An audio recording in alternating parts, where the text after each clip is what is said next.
know interest rates are high. We also know treasury yields are high. Guess what? The stock market's also high. Well, we also know that the stock market is not the real economy. Seems like the season of strike continues. Hollywood actors and writers are on strike, and now in Detroit, the UAW auto workers are also on strike. Speaking of which, the government could shut down at the end of the month, which I guess is an unintended reverse strike.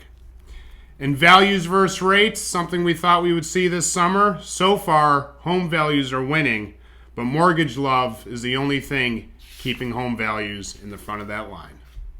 Welcome back to This Week in Mortgage, everyone. I'm Sam Battaglia at Mortgage Black in Beverly Hills. I hope you had a great week. All right, so we know the stock market is actually not the economy, but it's a very interesting dynamic right now considering yields are high, borrowing costs are high, and interest rates are, of course, high. The easy money era on Wall Street of 0% interest rates or close to that is over.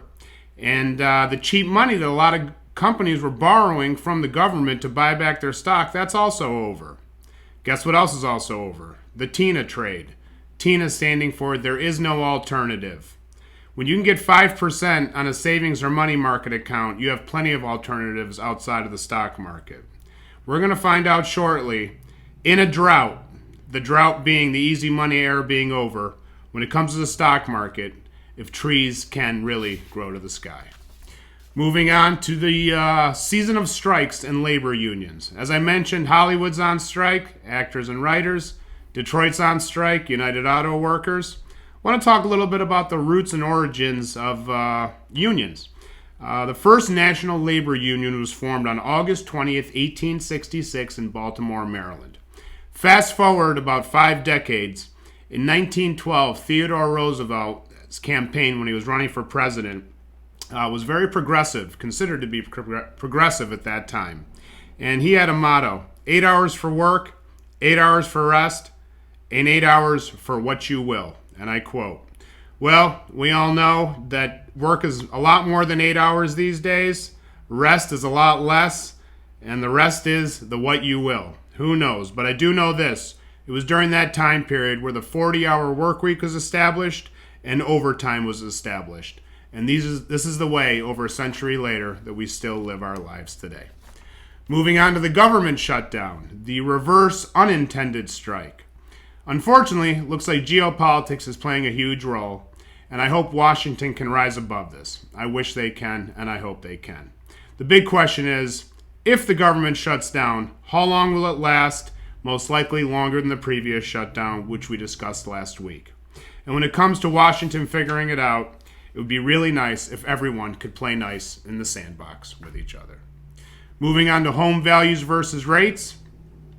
As I mentioned, the saving grace for home values right now is definitely the lack of inventory. The lack of inventory is there because of mortgage love. Let me define mortgage love.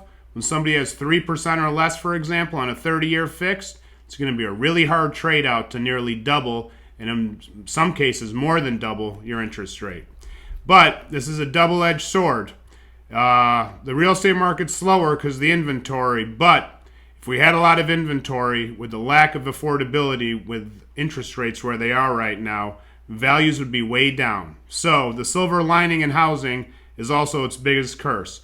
But that silver lining is values will stay high, people will feel confident in their home value, and their self-wealth, I guess, for lack of better to put it, is going to be maintained, which will bleed into the economy as a sense of confidence.